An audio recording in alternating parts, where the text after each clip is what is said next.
Okay, I'd like to call the meeting of the Grosse Ile Public Order, and we'll begin with the Pledge of Allegiance.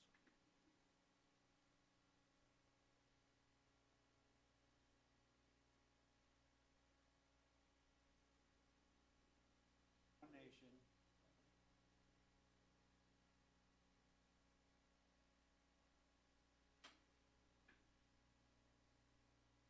Okay, we'll have the roll call.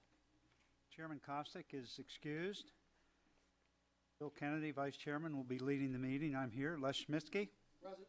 John Riley. Here. Lenny Pestestris is excused. Brenda Cloutier. Here. James Bundy. Present. And Ted Van Oss. Okay, we've all had a chance to look at the agenda. I'll entertain a motion to approve the agenda for the meeting. So moved. Seconded. Support. All in favor, please say aye. Aye. Any opposed? The agenda is approved. We also have in our presence tonight Joe Keefe, who has been the manager of the Suez wastewater treatment plant for the last 29 years, and he is going to be retiring on December 1st. And we have a certificate of appreciation we'd like to read concerning Mr. Keefe's retirement. I'd like to read this into the record. Whereas Mr. Joseph Keefe began his career in January 1980 with the Detroit Water and Sewage Department, gathering valuable insight and experience in the wastewater industry, and with that valuable experience continued the journey when he joined the operations of Grosse Ile Township Wastewater Treatment Plant in September 1988. And whereas Mr. Joseph Keefe has been the operator of Grosse Ile Township's wastewater treatment plant for the past 29 years, and whereas during Mr. Keefe's employment here, he has provided invaluable insight, commentary, direction, and experience as a supporter of the goals of the Grosse Ile Township Public Service Commission.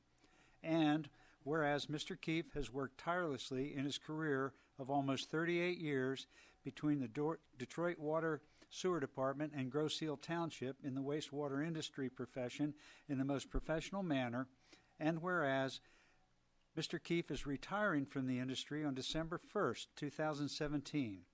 Therefore, on this date, November 14th, 2017, the DPS Commission, on behalf of the Grosse Ile Township Board of Trustees, we do honor and thank Mr. Joseph Keefe for his commitment, dedication, and professionalism of the wastewater industry profession and to our island community.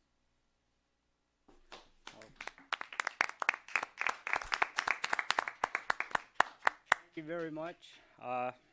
As I've told many of you, if not all of you, it's been a wonderful run here for 29 years. It's a great community to work for. I've had full support of, everybody here, this board, the township board, to follow through and keep that plant operating. And actually the ultimate goal here is to keep the stuff from getting in the water that surrounds our island. So it's been a really great run, and thank you very much. I think we also must add that you couldn't have worked here for 29 years without the support of your wife, who's present tonight. And we'd like to recognize her also, Cheryl Keefe, for being a part of this. Yeah. I also have a letter from our chairman that I would also like to read into the record. And this is from Bill Kostick, chairman of the commission. Dear Joe, on behalf of the Grosse Ile Township DPS Commission, I write to thank you for your 29 years of outstanding professional service to our community as superintendent of the township's wastewater treatment plant. Over almost 3 decades of service, you have supervised all operations of the township wastewater plant, participated in many difficult decisions, recommended and managed a continuous program of capital improvements, and kept the community and environment as safe as possible. Moreover, we must acknowledge the numerous times you returned to our island community following storms and periods of heavy rainfall when high water alarms were signaling your need to return to keep us safe. This involved weekends, holidays, and middle-of-the-night events. For this dedication, we will always be grateful. You are now leaving Grosse Ile and will soon retire from a most successful career. Please know we will always keep you in our hearts and wish you the best for a long and healthy retirement. You leave behind us an unblemished career and have truly earned the highest degree of respect and gratitude we can offer. Many thanks. You will long be remembered. I don't think there's much that can be added to that. I would just like to second everything that's been said. It's just been my pleasure to have worked with Joe on my short time on this commission. And does anybody else on the commission have anything they'd like to say or add? No, I think that really those two, the certificate and the letters, say it all. But I'd just like to add the best of luck to you. Enjoy your retirement. It sounds like you will. I'm not sure you will, but he's not a bad guy to have around.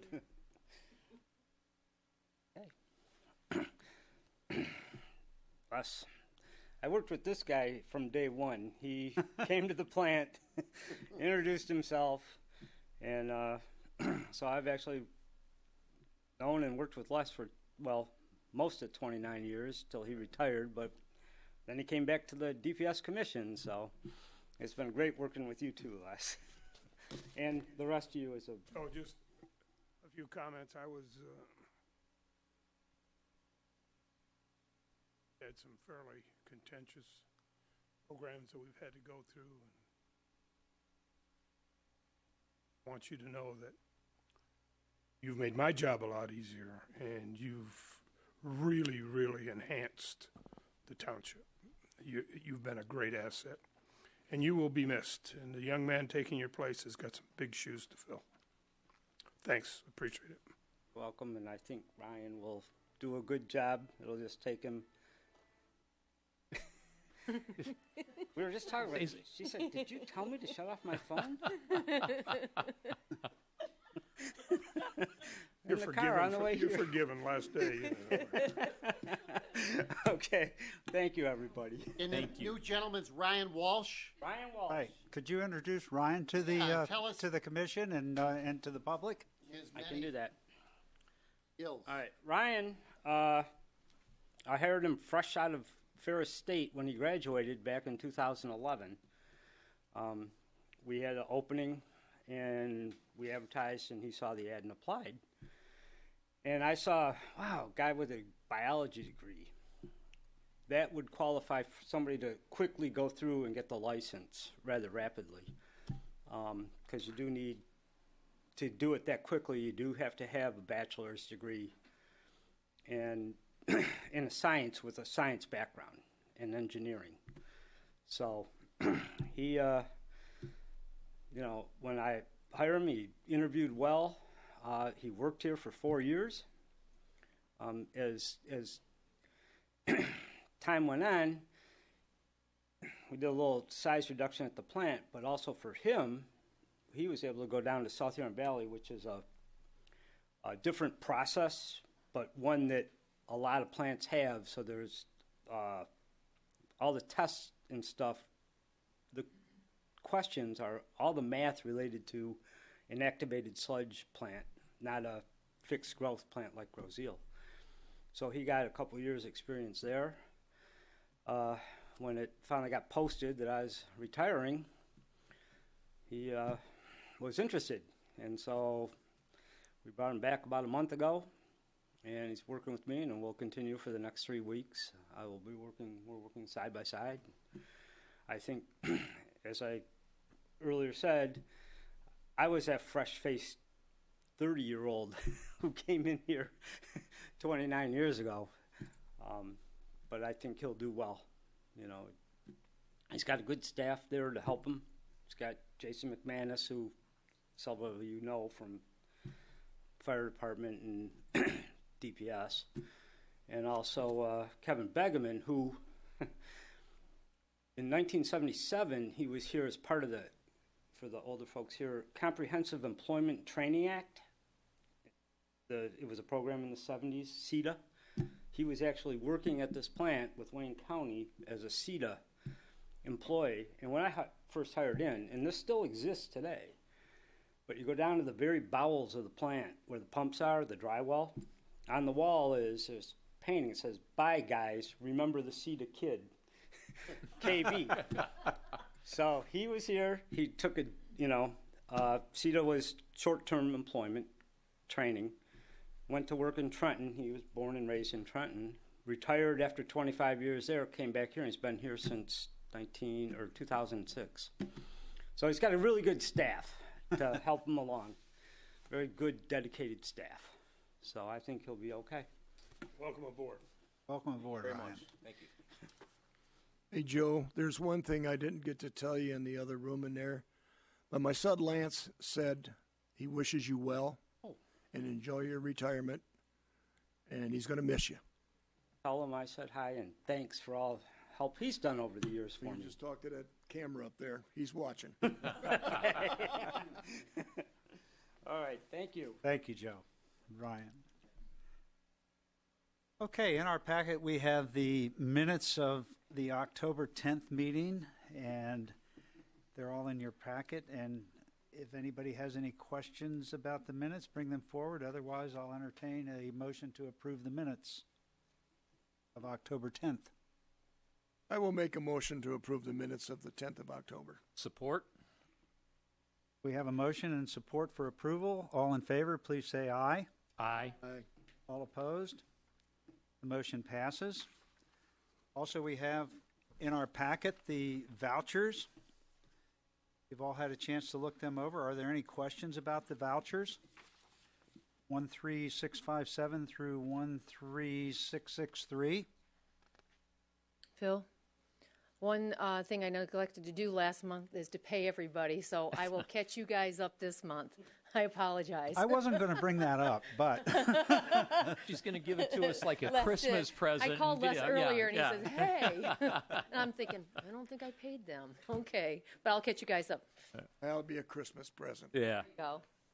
I'll make a motion to approve the bills, vouchers 13657 to 13663.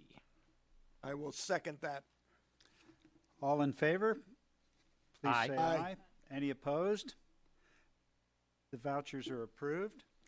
We have the expenditure statement. We just need to review it and file it. Are there any questions about the expenditure statement? My only comment when I looked through it was that we are way over on our sludge hauling, and I talked to Joe as to whether that would continue to increase, and he said it may or may not. Other than that, things look pretty much in order to me. And that was due to the weight limits Right. imposed on the bridge. Absolutely, and Yeah. we knew that was going to be over. Yeah. And Yeah. that's the same reason it may continue to grow, depending on what happens with our bridge. Correct. If there aren't any questions or comments, we'll file those. Next, we have the approval of the treasurer's report, October 2017.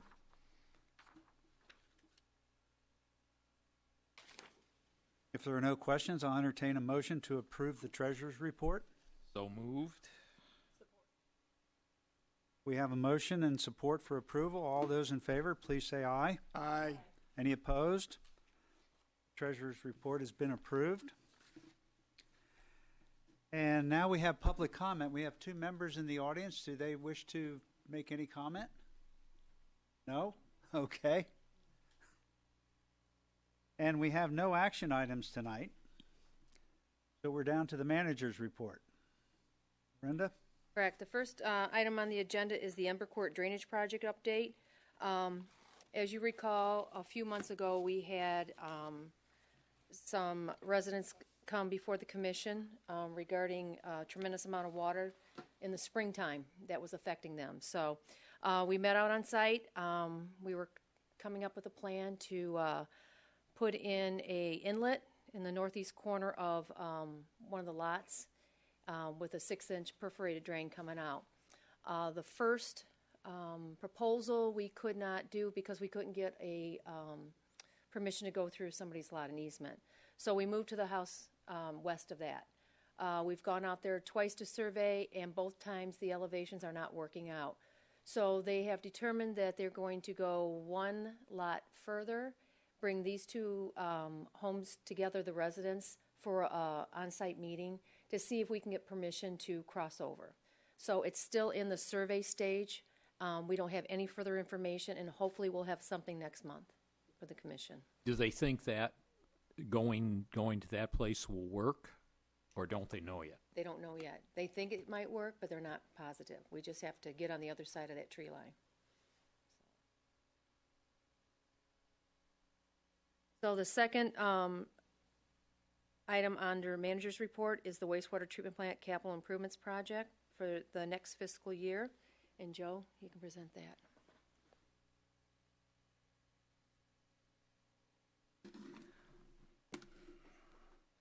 Okay, we only have a few items on here, but it does tally up to large dollars.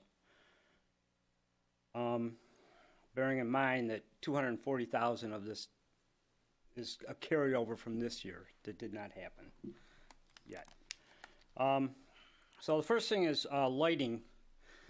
The lighting in the building, other than the explosion-proof lighting we did a couple years ago, and the RBC room lighting that we did 10 years ago, is all circa 1979-80 fluorescent bulbs. And it's, we got to replace them all and get something, because you put Candles.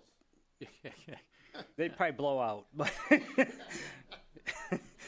you know, we have oxygen depletion issues as it is in there, so they'd probably put themselves out.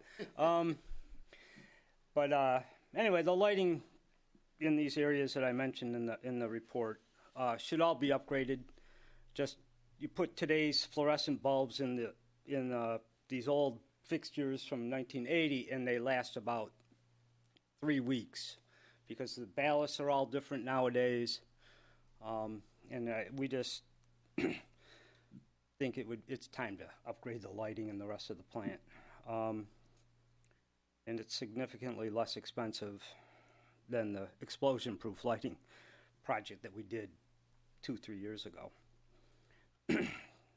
Second item on here, this is kind of a health and safety thing for the operators, but is becoming more and more common. A lot of plants are putting these in, and I just have fellow operators, including him, swear up and down by these things. They have one at South Huron Valley. But it's a fine screen, and it's an automatic conveyor kind of thing that takes out. But they come today with like 1/4-inch slats. The one we have now has slats that are about 2 inches. And what happens is the rags will come through. We have grinders behind these screens. They grind up the rags and make them into long stringy things, and then as they go through the rest of the pumps and through the system and end up in the sludge, they get bigger, they entangle with each other. And you may have heard some of this with the Macomb County cave-in. Some of the issues they had up there, I thought, wow, it's making the news now.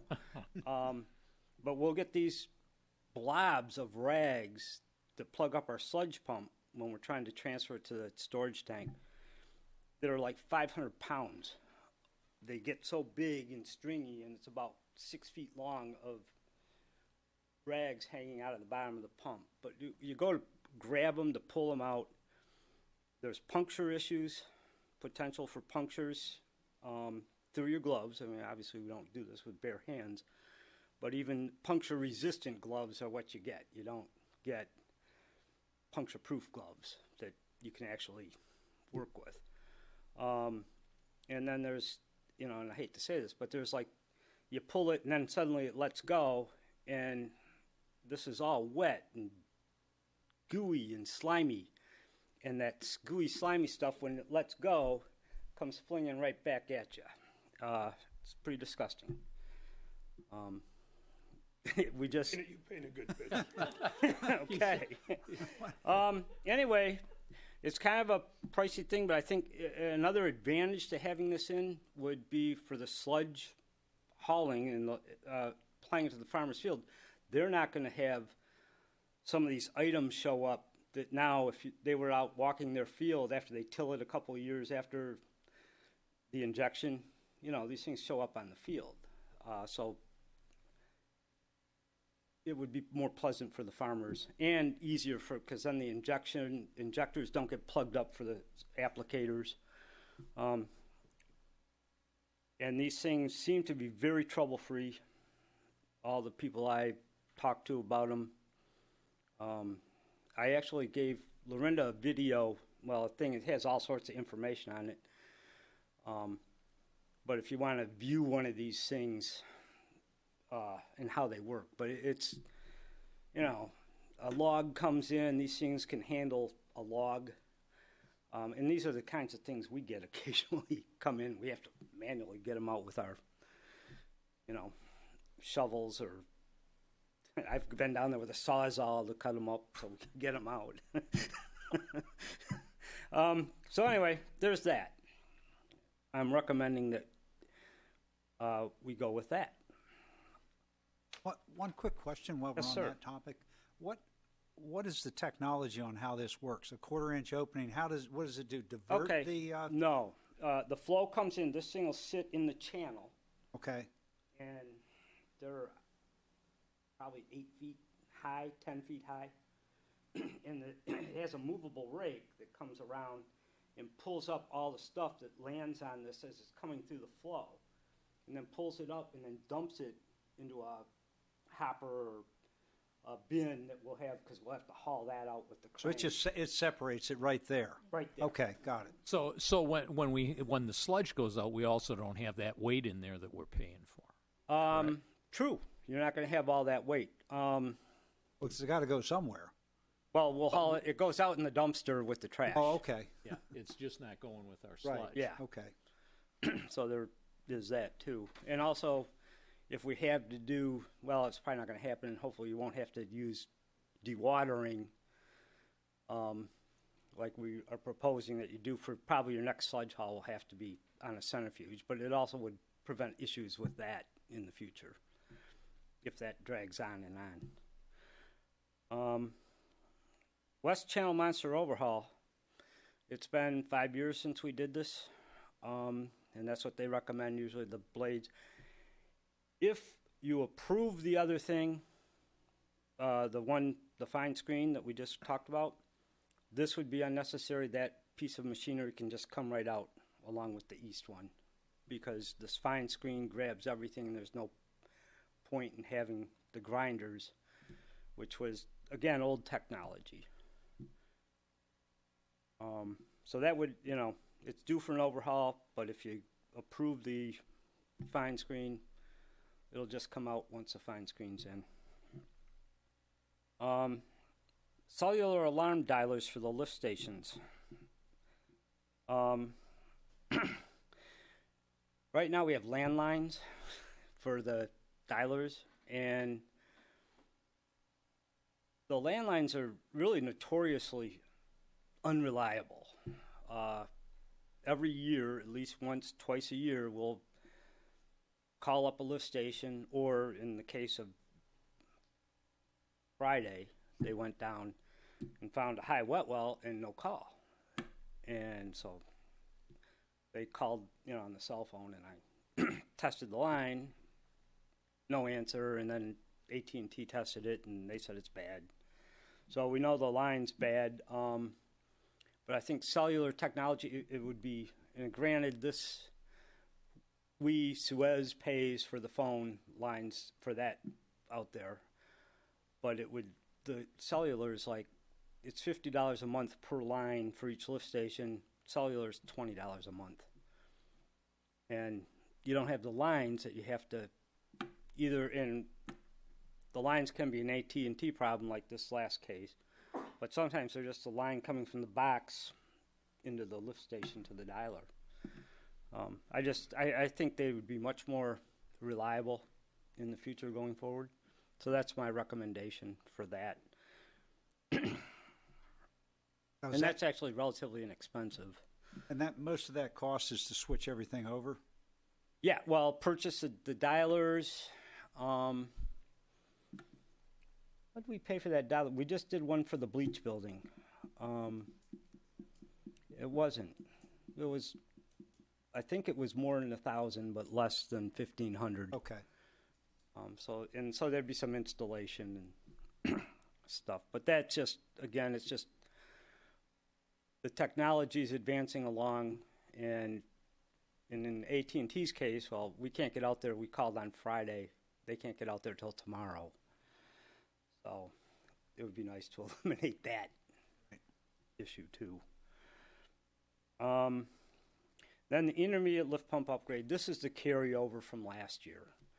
And what I propose you do, and I think the engineers agree with me, right now we have two big circular or screw pumps, Archimedes screw pumps, that run with 20 horsepower motors, full blast all the time, but they can handle the whatever flow comes in.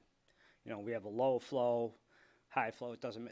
It'll take, each one pumps 6.1 mgd, million gallons a day. What I'd like to see really is 3 submersible pumps with level control and variable frequency drives. And that way you can have these pumps at, say, 4 mgd, 3 submersible pumps at 4 mgd. Your key is, with your largest pump out of service, you have to pump 7.1 million gallons a day through the secondary. And that's going to be required as part of the administrative consent order that was just redone for the 6th time. So that's something that can work with that too. It would address one of the issues, because the plant pumps have to be upgraded to handle the higher flows. And I think that would be much more efficient with the variable frequency drives and the 3 submersible pumps, rather than the 2 big screw pumps, which right now don't. I think they're about 400,000 gallons short of that 6.1 million gallons a day. So they either need to be upgraded or refurbished, or we could just, I think either cost is going to be about, because you're going to have to take that flow up higher. I think either way you go, it's going to be in the same ballpark. And I know I was happened to talk to our engineer today, and this came up, and they certainly think this is the way to go. Yeah, we have a phone call Thursday, I believe. Thursday at 11:30 or so, 10:30. Yeah, so we're going to discuss it with the engineers then. But it's just, everybody's doing it. That retention basin you see down I-75 with the tubes going in it, there's nothing in those tubes anymore. They've gone to submersible pumps.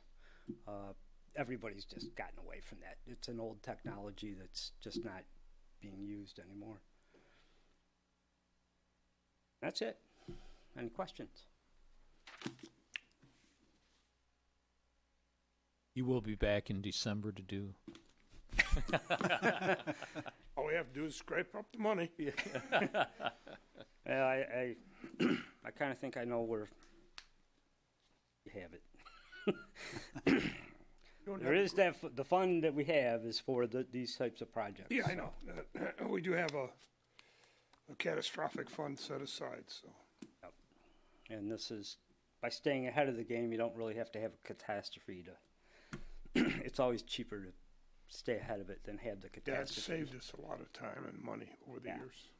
You still looking for the garage, Joe? No, not now, because where we're going to put it's where the clarifier is going to go. Okay. So if you put it up now, it's going to be torn down. So not now. So unless we get some more property, and plus we got the generators at the lift stations now, the fixed generators. So all we got are the portables up there, and those, I think we got to keep it. One of them I'd like to keep there in case we have a failure of one of the fixed generators. But the other 2, one will power up the DPS building, and the other one could be used here. You know, Ted and I discussed this a while back, but one could be used here to power at least lights in the offices or the phone system or something like that. Yeah, that's another issue we're going to address as a board. So. Yeah. So that's it. Thank you. Thank All you, right, sir. you're welcome. Thanks, Joe. Oh, well, I did already introduce. Yeah, we already Right, we introduced kinda Ryan, skipped so ahead we're a gonna little skip bit that there. again. The last item on the manager's report is yard waste. It'll be ending on Friday, December the 15th this year. As a reminder to please put your yard waste in paper bags or put them in a can. Make sure they're not over 50 pounds because you'll get a nice little green sticker on it and a phone call with me. It'll be picked up on your regular trash day. Remember not to put it in plastic bags because they will not pick it up. And that's all I have. I wish everybody a happy Thanksgiving. Thanks, Linda. Thank you. Are there any discussion items? I have none. And chairman's report, there is no chairman's report. Commissioner's report. Well, Monday? I certainly wouldn't want to break the chain, so I have nothing more to add. Brenda? No. Nothing? Mr. Riley? A little bit more.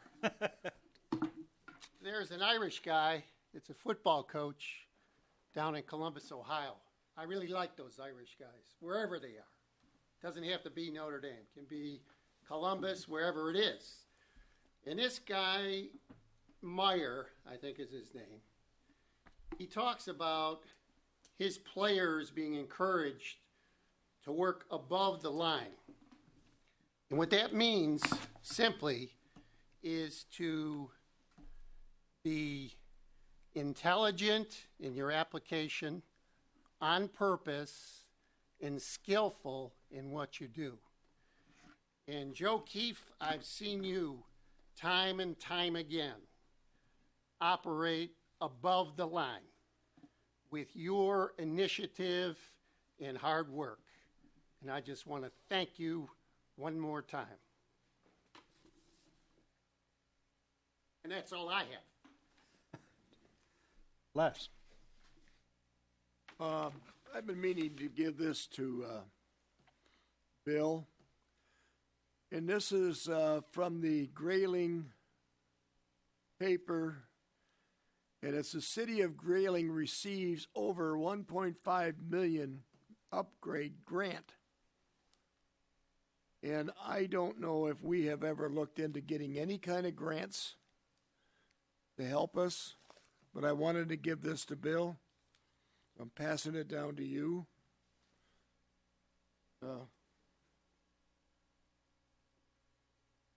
There was another piece of paper that I had. It was about the roads, but it wasn't from Grayling. It was from like Roseville or somewhere up there, and I don't know what he did with that. I must have thrown it out. And I would like to thank Lorenda for what she did today. Many years ago, before I retired, they hired a contractor by the name of Lawyer to improve the drainage from the fire department. Well, he came in there and he cut all the trees down on Grosse Ile Parkway between the gravel road and the main road. Took down more trees than were necessary to take down. And throughout the years, I have planted trees in there, and those four-legged monsters have more or less taken care of the trees. But they got this project going on down here. The county almost fell out of my chair last night when, what's his name, Duker, got up here and said that the county is doing this project. And they're actually planting trees. So Lorenda got a hold of somebody today, and there's some stakes in my road to replace some of the trees that contractor took out. You're going to get two. Hey, it's a start. That's right. Around the world distance starts with one step. So thank you. You're welcome. Any other comments? Ted? Happy Thanksgiving. Okay. Our next meeting will be December 12th, 2017. I'll entertain the motion to adjourn. I make a motion that we adjourn this meeting. Support? All in favor? Aye. Aye. Meeting's adjourned.